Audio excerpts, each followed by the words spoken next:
Здраво, вие слушате Радио Канал 103, јас сум Зlatko Ѓелевски и во просториите на 103 гостува продуцентот и генерален координатор на Филозофскиот филмски фестивал, кој што ќе се одржи од 2 до 9 јуни, така што имам чест и задоволство да разговарам со Ѓорѓи Пулески. Добре дојде. Здраво, Златко, добро те најдов. Од 2 до 9, како што веќе најавивме, јуни ќе се одржи 13-тото издание на Филозофски филмски фестивал. Кажи ми, кои цели си ги поставивте за ова издание и кои сакавте пред се да ги достигнете?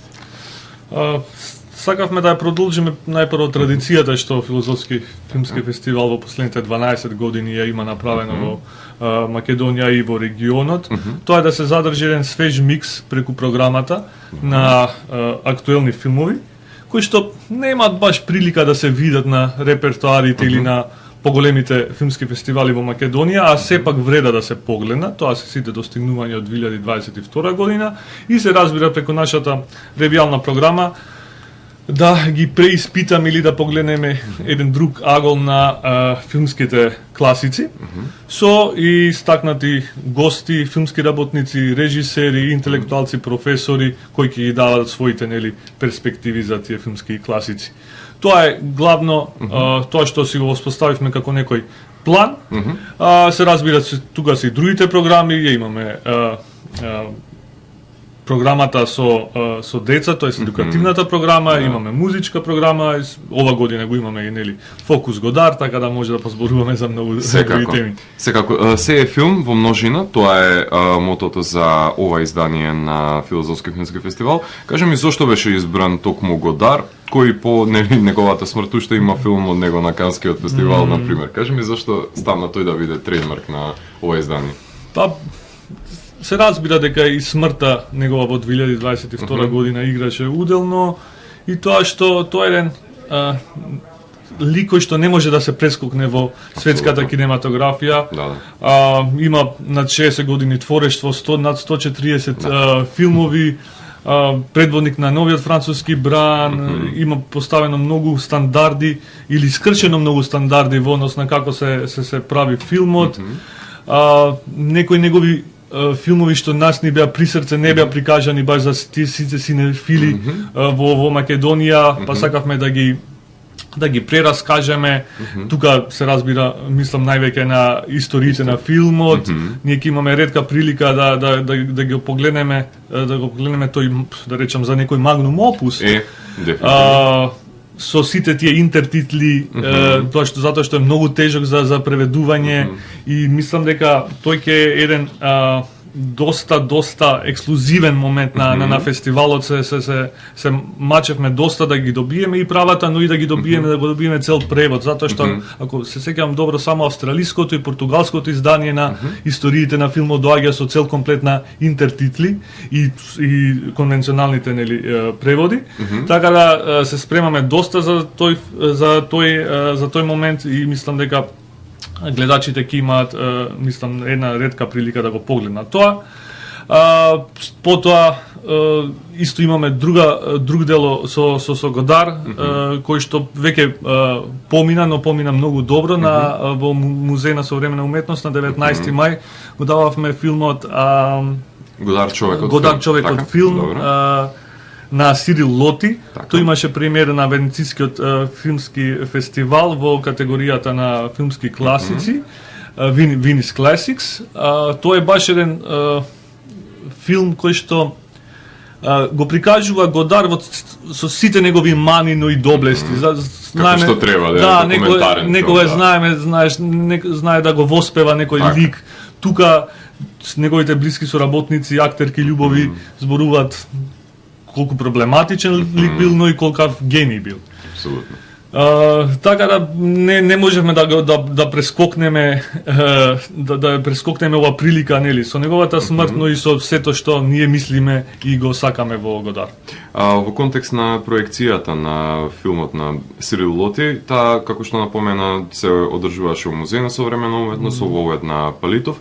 Кажи ми, колку е од полза разгранувањето на фестивалот со оглед на тоа што условно кажано вашето седиште е кинотека. Колку дисперзијата допира до поразлична публика?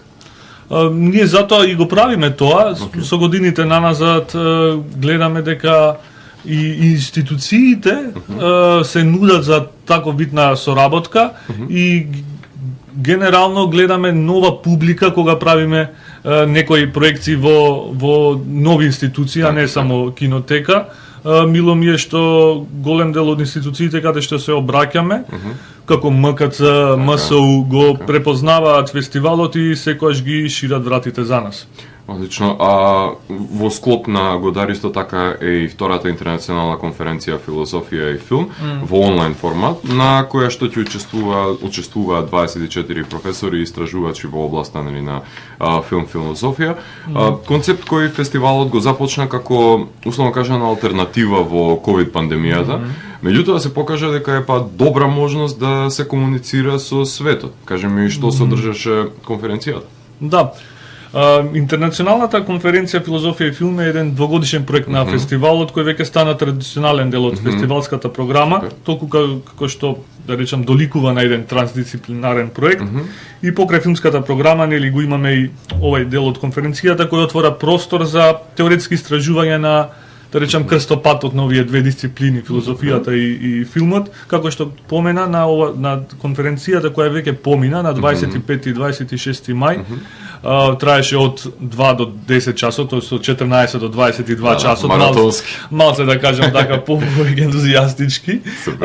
Имаше 24 учесници, професори, истражувачи од областа, од оваа област, од насекаде од светот, кои ги даваат своите перспективи како може да се продлабочи диалогот за овие нели две дисциплини, како кино одговорници, главни говорници имавме двајца. Едниот ден беше Девид Стерит, професор од Соединетите Американски држави, главен и одговорен уредник на Quarterly Review of Film and Video, кој што имаше излагање на тема Haunted by Godard, и професорката Луси Болтон од Велика Британија, еден од уредниците на престижното интернационално списание Film Philosophy, со излагање Post-Humanist Phenomenology of the Star Biopic, Kristen Stewart as Jean Seberg.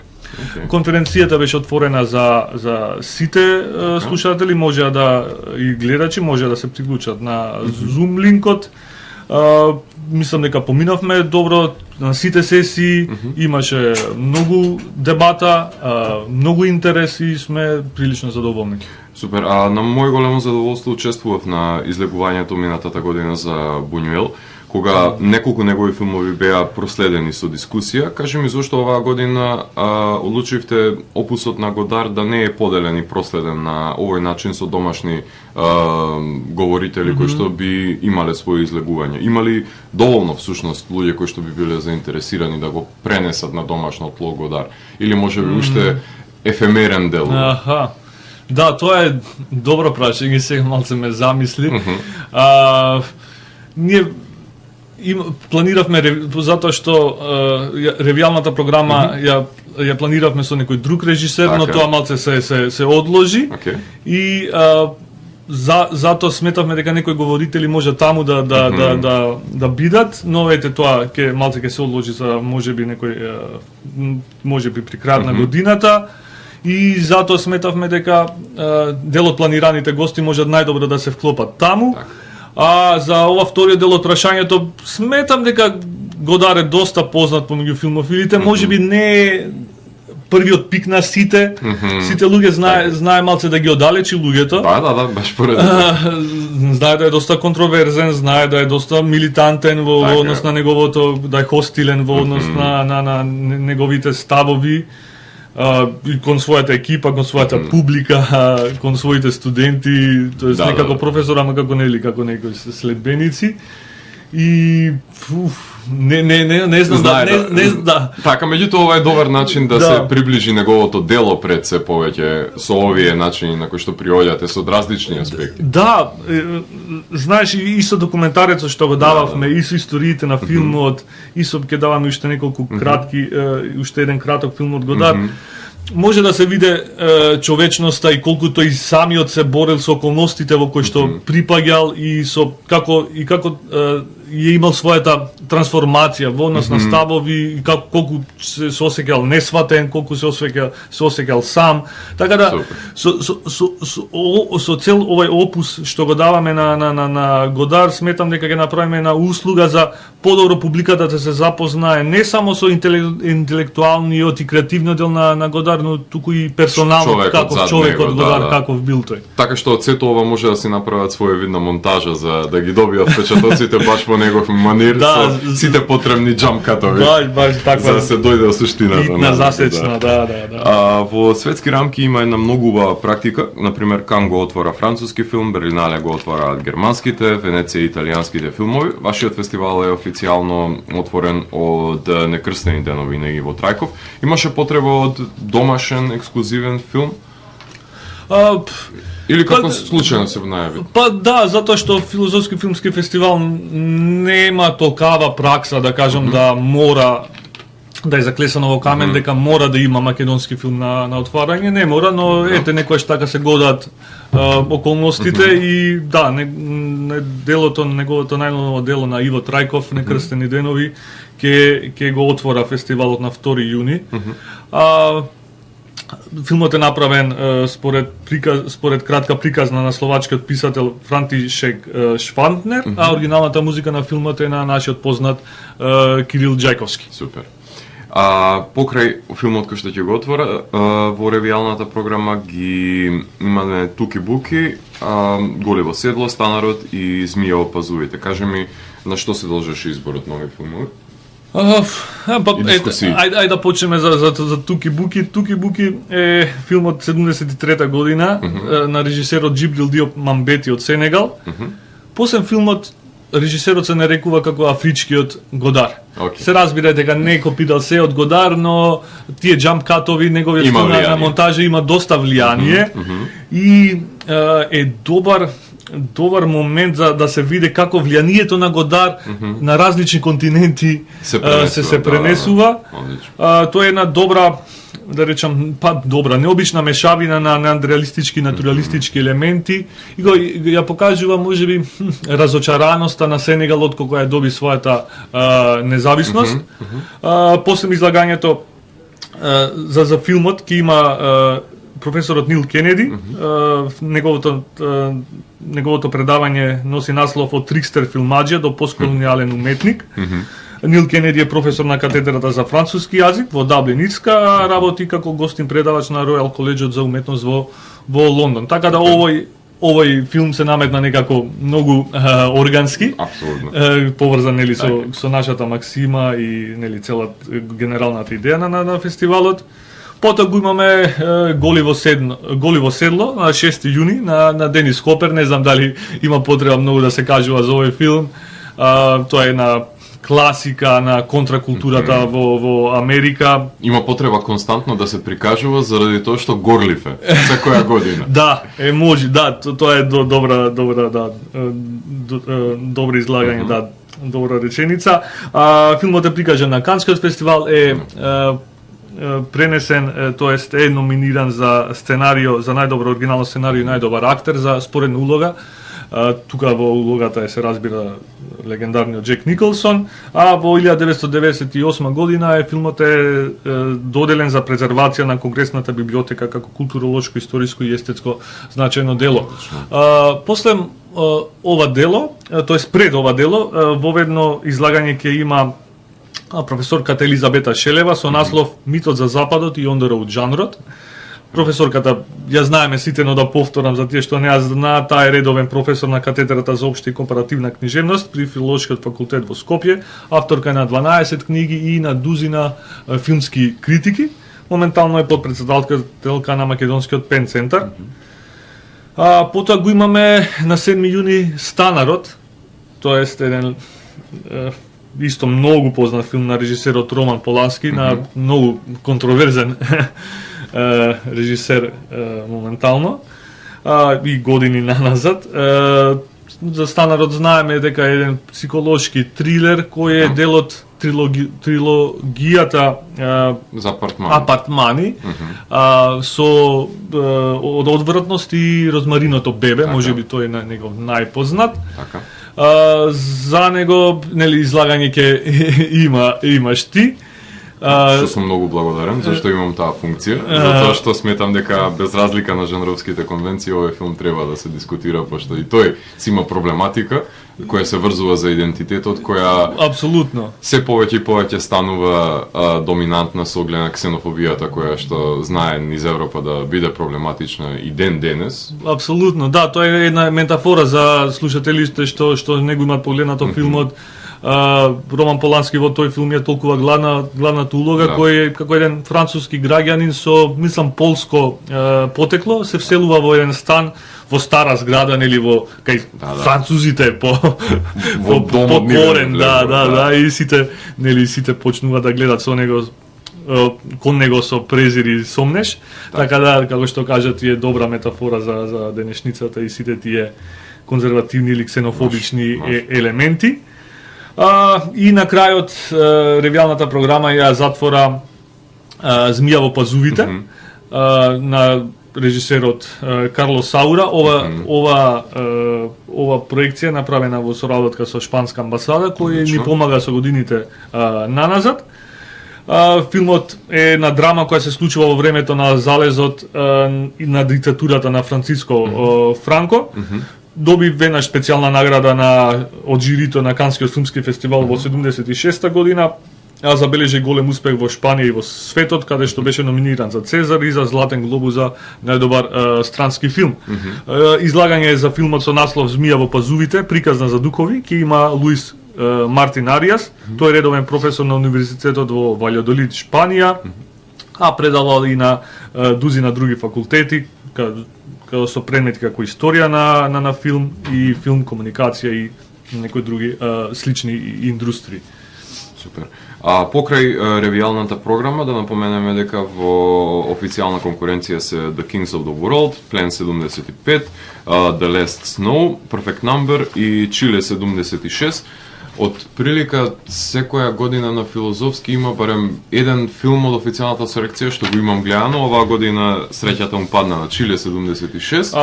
Така што тоа уште еден поглед на диктатурата и последиците кои што ги има на индиректен начин врз еден лик, така што одлично е што овој филм е составен дел од селекцијата. Се надевам дека и другите се на негово рамниште и со оглед на тоа што Клара Сола минатата година беше еден од победниците. Очекувам и оваа година од селекцијата да има филмови кои што го држат тоа рамниште на квалитет. Кажи ми, што е преследно за да се вброи еден филм во официјалната селекција? Односно, нужна е некоја побуда за филозофска дискусија и допир до некоја горлива тема? Само затоа што го спомна 76, само да се вратам дека тоа е еден од моите омилени филмови и фаворити за официјалната долгометражна програма. Инаку критериумот селекцијата, само да напоменам дека селекцијата на официјалната долгометражна програма ја прави професор магистар Кирил Трајчев. Љубеник и истражувач на филмот. Веројатно за критериумите би рекол дека се пресудни два фактори. Првиот е тој што е конвенционалниот, задоволување на естетските и етичните параметри на еден филм, што е критериум на сите фестивали во светот. А вториот е да е филозофски податлив, релевантен, со различни теми. Значи, иако се тие можеби безвременски теми, како за слободата, смртта, возвишеноста, заедништвото, идентитетот, што значи да се биде човек, што значи да се биде не човек и слично. Основите филозофски простори ги допира. Го најавивте потврденото гостување на Кшиштоф Зануси, на кој што јас се сеќавам од филм Баф на Кишловски, кој што го гледав во периодот на корона. Колку се значајни овие кореспонденции со живите легенди на филмскиот свет да ја поседуваат државата, да дојдат? За ваква држава како нас, ваквите гостувања се многу значени, затоа што не ставаат на мапа и му даваат на некој режисер исто перспектива да се запознае со нас и со нашиот тим на на менаџерство и на ентузијазам, би рекол, повеќе на организирање на вакви фестивали. Ние со господинот занусимовме многу лесна кореспонденција, дури самиот се понуди да дојде, затоа што и самиот режисер нема само академска позадина во филм, туку има и во физика и во филозофија. Така да ова комбинација наша веројатно многу му се допадне и ќе го имаме на 8 јуни во кој што каде што нашиот режисер, полскиот режисер ќе биде специјален гостин на нашиот фестивал и присутната публика по проекцијата на филмот ќе има можност за прашање и полемика со него. Одлично. Еден од столбовите на фестивалот низ годините е токму едукативната програма посветена на најмладите. Затоа што љубовта кон филмот и филозофијата треба да се всади од мали нозе, за да може тие да придонесуваат во иднина за ширење на оваа помисла. Кажи ми што содржи овој конститутивен елемент на фестивалот оваа година и од кога веќе започна да се одржува, со оглед на тоа што тоа веќе од текот на годината има своји никулци. Да, тоа е еден од најсимпатичните делови на филозофски филмски фестивал, едукативната програма која е составена од 3 дела: средношколска видеолектира, работилница за млади и филмософија со деца. Секој сегмент овозможува еден интересен пристап до филмската култура за учениците преку рефлексија и дебата, креативно пишување исто на одредени филмско-филозофски теми, но и поттикнувајќи диалог за овие теми што претходно ги спомнав. Започна од април со средношколска видеолектира, каде што учениците од, ако не се лажам, 11 градови, вкупно 500 ученици на број, околу 500 ученици на број, имаа можност да го погледнат шпанскиот филм кој е веќе сега светска класика, Spirit of the Beehive или Духот на улиштето на Виктор Ерисе од 73-та година, ако не се лажам. После него, средношколците имаат задача да достават свој есеј како го гледаат филмот на неколку зададени теми.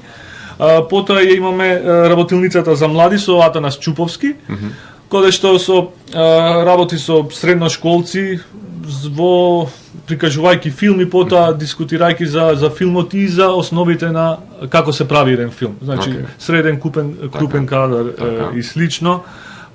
И потоа имаме филмософијата со деца, тоа е за баш деца од 8, 9, 10 години. Таму најактивен или ангажиран е професорот Мартин Поповски, во кој што од најмали нозе пробува преку дебата, преку некој сочување на ставови да ги потикне за како да мислат во одреден филозофски правец. Тука децата може да погледнат јапонскиот анимиран филм Мирај.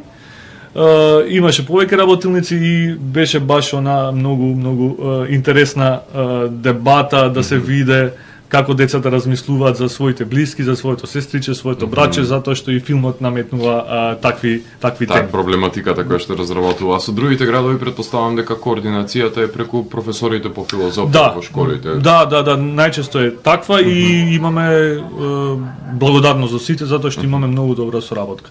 Одлично, значи се проширува со оглед на тоа што минатото беше строго за неколку скопски гимназии, сега веќе на државно рамниште си има пуштено корење и оваа практика на едукативната цел, така што еден убав начин на дисперзирање на самиот фестивал во рамките на самата држава, да не остане само неговиот нуклеус во Скопје. Апсолутно. Со оглед на тоа што во цела држава се гледа филмови и се дискутира на нив. Издавачката дејност е уште една пропратна функција на фестивалот, така што ако може ми посочиш кои се најавени нови актуелни изданија во едицијата Филмософија и каде може да се направат? Издавачството е Филозофскиот филмски фестивал заедно со Филозофско друштво на Македонија како негов организатор, но и како здружение кое што со години се бави со проекти од издавачка дејност, некако природно му налага да и на филмскиот фестивал му дава некоја, да речам, трага, јаманет, да се вклучи со некои издавачки проекти и самиот фестивал. Сега ќе откриам само едно издание, станува збор за критичкото издание на Вајање во времето на Андреј Тарковски, во превод од руски јазик на Андреј Јованчевски и редакција на Виктор Јовановски, кој што за прв пат ќе биде издадено на македонски јазик по ретроспективата Тарковски во 2021 година во рамките на фестивалот. Филозофско друштво на Македонија и Филозофски филмски фестивал се посветија да изнајдат средства за реализација на овој капитален проект на македонската издавачка сцена и откако ги добивме правата од синот на Тарковски, сега работиме интензивно над овој проект за да излезе до крајот на календарската година. Не се обезбедени сите права, така да ние во каталогот и веројатно на фестивалот ќе објавиме и жиро сметка кој што сака однапред да ја плати книгата за потоа да ја добие, кога ќе ги собереме па средствата ќе направиме на промоција. Супер, тоа е функционална практика во цел свет, мислам, за на еден начин да се доближи книгата до потенцијалните читатели, тие да имаат символичен удел во создавањето на истото. Да, како што каже, тоа честа пракса во светот, можеби кај нас не е до таа заживеана, но и ние не сакавме да ја заживееме, но условите во кои што функционираме и филмови се снимаат со Kickstarter и со GoFundMe, така што не е веќе е установена практика. Да, знаеш, ние понекогаш си замислуваме, тоа е Тарковски, сите ќе не поддржат, сите ќе паднат во несвест од нашата да е така. Од нашата замислама, да. Но сепак ќе истраеме, така да многу работи сме правеле ентузијастички, така да ќе го направиме и ова. Супер, минатата година со директорка на фестивалот Ана бевме на една интерпретација на Колтрейн страна на Букашлиев, а за потребите на фестивалот ќе биде подпомогнат од Мирческа на контрабас. Кажи ми каде и кога ќе може да се проследи нивниот настап за отворањето на фестивалот? Да, тие се во официјалното отворање на вечерта, значи ќе настапат на 2 јуни пред овој филмски дел нели со Иво Трајков. Андреја и Филип се едни од најактивните, најплодните музичари, джезери во нашата земја, настапуваат во различни бендови, креатори на различни бендови, моментално и двата свират во Такси Конзилиум, тој може би еден најдобрите и најсвежите джез бендови последните години. Двајцата се добитници на награда за најдобар джез млад музичар од страна на джез фестивалот по 2019 година е добил, мислам, Андреја, а Филип Букуршлиев во 2021 година. Во таква една необична комбинација ќе се представат со еден мини концерт на пред самото отворање. Тоа е сушност тие се самото отворање на фестивалот, така да некој да не сака до таа мера филм, можеби би било добро само да го проследи ова необично издание на двајцата виртуози. Така, си составен дел и од дебатниот киноклуб Контракадар, така што можеш најдобро да ми одговориш зошто е важно да се дискутира за филмовите кои ги гледаме и да ги споделиме различните перспективи за нив. Во една најбазична смисла, диалогот е една од најдемократските, но и најчовечните работи што може да му се случат на еден човек. Кога се случува еден диалог, после филмовите се споделуваат натрешните светови. И ако тоа се прави искрено, тоа барем вака јас мислам дека ќе има голема улога во промената или во потигнувањето на различни агли на гледање на филмовите и на животот општо. Сметам дека споделувањето и полемизирањето за филмови и преку филмовите и за политиката, за државата, за општеството, за меѓучовечките релации е битна карика што треба секој да ја искуси, а ако ја искуси во таа смисла како што ние практикуваме долги години, станува толку заразна, што не може повеќе да се пушти, не може да се замисли или некојаш му се јавуваш на некој другар па сакаш да размените мислење затоа што те копка кој како го прогледал филмот, кој каква перспектива дал или седнуваш на форум и читаш критики од некои познати филмски критичари и слично. Ама во рамки на фестивалот е многу убаво заради тоа што таму се луѓето кои што го погледнале, тие се тие кои што ги интересирало за да влезат и да стапнат во контакт со него, така што убаво е непосредно до самиот филм, додека горат импресиите да се споделат, макар и да се импулсивни, инстинктивни, макар и да е фројдовски пристапот, сепак тие се луѓето кои што сакаат да зборуваат. Апсолутно, ние почнавме пред 10 години со киното кое го спомна. Само планиравме 4 проекции, тоа е тоа. Да, секако и на 4 потоа, по 4 проекции се направија над 200, така да, овој концепт е доста магнетизирачки и ме препорачувам на сите слушатели да дојдат на барем на тие ревијални проекции кои се случуваат или во 21 или во 20 и 45 часот во летното кино, така да на добро време надвор се надеваме, ќе имаме некои филмски класици и дебати. Колку е, кажи ми, присутен диверзитетот на авторството, односно колку има полов баланс на застапништво на филмовите во селекциите и колку млади гласови пред се може да слушнеме односно да погледнеме како се изразуваат со помош на филмскиот јазик? Ние не нужно го гледаме тој момент да е до таа мера балансиран, но и по самите проекции може да се види дека има доста женски авторки. На официјалната програма е на Кралевите на светот ќе имаме Лаура Мора, ги имаме имаме потоа во кратката програма имаме исто многу режисерки кои ни доаѓаат од Унгарија, од Кина, од Америка, така да го гледаме тоа ние како некоја нишка која гледаме на хоризонтот, но пак ќе кажам пресудни се тие двата фактори, да се естетски филмовите задоволителни и да имаат некоја филозофска податност, без разлика кој ја прави тоа, но секако ни е мило што имаме голема застапеност и на женски режисерки, се разбира. Не само тоа, туку и млади гласови. Има автори кои што дебитантски изданија или втори изданија кои што веќе имаат некаков изграден, започнуваат да градат нивен стил, веќе и тоа може да се забележи. Апсолутно, нас тоа може би исто ни е така битно да откриеме некои млади режисери кои македонската публика ќе нема можност да ги види. Така, освен играната форма, колку е важно и анимирани и документарни филмови да бидат прикажани на фестивалот? Или пак некакви си гранични форми помеѓу нив? Исто така тоа го немаме како документарен филм, немаме голема селекција на документарни филмови, повеќе се играни или краткометражни, но ако некогаш ни се потребни, посебно во едукативната програма, и така ако ќе се добре дојдени, и ова година нели го спомнавме јапонскиот анимиран филм Мирај, така што од таа перспектива се трудиме да има некој диверзитет, можеби не во официјалните програми, компетитивните програми, но во останатиот дел и како. Супер. А останатите светски фестивали како Берлинале и Санденс заземале ставови во поглед на социјално ангажирани теми?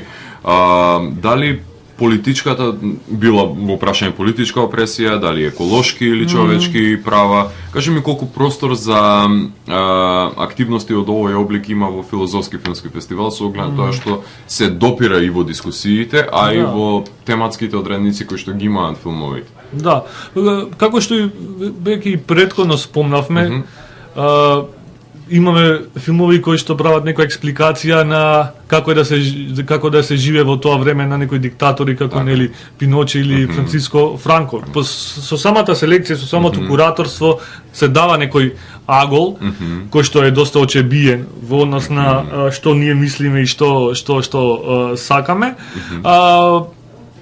Да се до таа мера ангажирани и да се селектирани, не би рекол дека тоа е пресудно, но се разбира дека посем дебатите, посем перспективите на сите овие гости, вклучувајќи и тебе, ќе мора да се развие, затоа што тоа е еден дел што и како сакаме да го потенцираме, дека не е филмот само забава и поминати 2 часа затоа што ми е досадно, туку тоа се некои визионерски дела што се комплексни, што имаат многу леери и не се работени во вакуум. Не се апсолутно, си имаат своја историска тежина и како се битни да се видат и од тие агли. И дека тие режисери, тие актери имале свој став и го правеле ова затоа што верувале во тоа. И баш поради тоа се направени овие дел.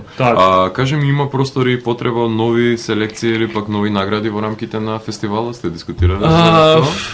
Не сме дискутирале многу за тоа, но сепак се тоа сладки разговори што ќе ги имаме во иднина. Главно разговорите се движат за како да се задржи континуитетот на фестивалот, како да се вбризгуваат нови луѓе, нови идеи во фестивалот и се разбира се бориме како со лав со бирократските сопки што ни ги предадуваат институциите секоја година.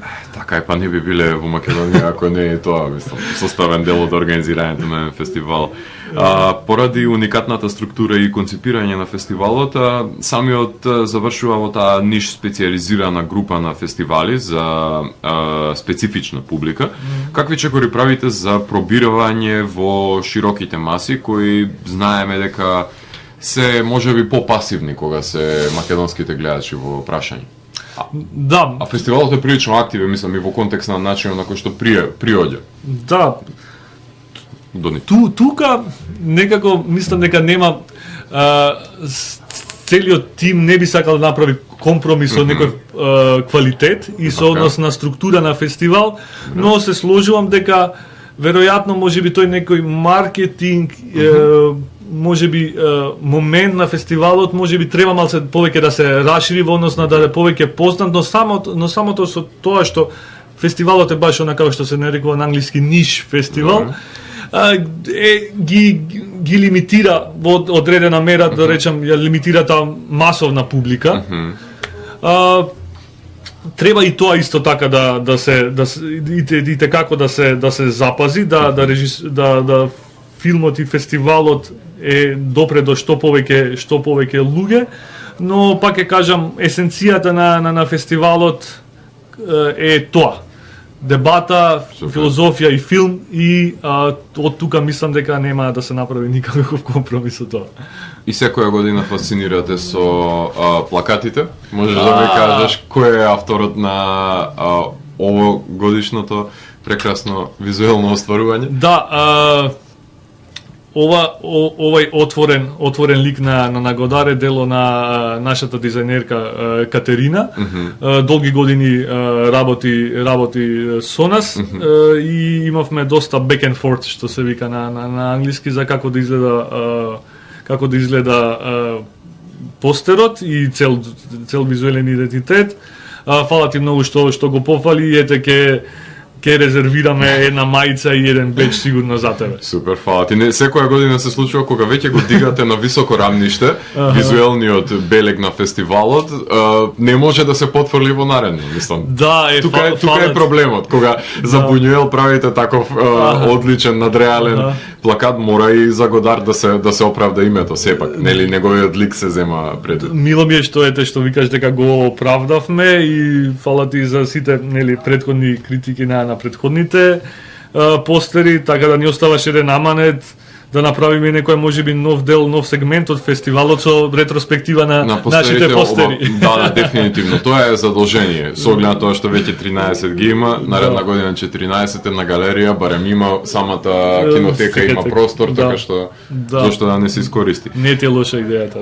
Со што би бил задоволен со 13-тото издание? По што би сакал да го памтиш кога ќе се навратиш?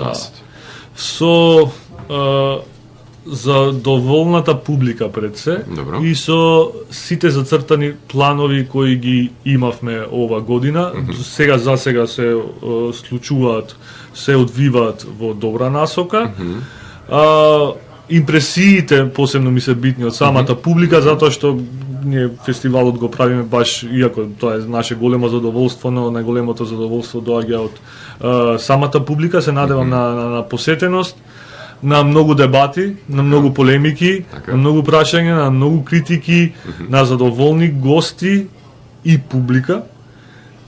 Се надевам на посетеност која ќе инспирира и посетеност која можеби ќе инспирира за некои други членови кои што ќе посетат фестивалот, да можеби да се вклучат на фестивалот и да направат некои слични проекти инспирирани нели од нашата програма. Супер, на крај само да посетиме кога и каде ќе може да се погледнат овие проекти. Значи, фестивалот почнува официјално од 2 јуни во петок, значи овој петок, од 20 часот во кинотека на Република Македонија. Ќе трае до 9 јуни. Така. Проекциите главно се случува, имаме главно 2 проекции во денот. Така. Ревијалната програма е во летното кино. Мирно лето, започнува, како што кажа, во 20:45 или 21 часот. Претходно имаме филм од официјалната програма, а на 5 и 7 јуни, ако не се лажам, се краткометражната програма. Имаме 15-16 филмови со се краткиот нагодар. Тие проекции се бесплатни, така да ете секој што сака да погледне таа современа кратка форма на филмот е добре дојде. И главно тоа е тоа. Супер, значи од 2 до 9 јуни се одржува 13-тото издание на Филозофски филмски фестивал. Ѓорѓи, фала ти многу што беше дел од Канал 103 и што ни ги донесе овие непосредно пред почетокот на фестивалот, овие прекрасни моменти со кои што ќе се заживее Скопје во едно филозофски издржано милје во кое што сакам да го погледнам, каде што луѓето кои што се заљубени во филмот ќе може да дојдат и да продискутираат со отворено срце за тоа што се случува. Сакувам голем успех пред се со фестивалот со оваа година. Да, фала ти многу, Златко, за поканата, фала ти што си голем поддржувач на фестивалот и општо што помагаш да се развие филмската култура во Македонија со твоите емисии. Фала ти многу. Останете на брановите на Канал 103 и музичкиот избор на Марса.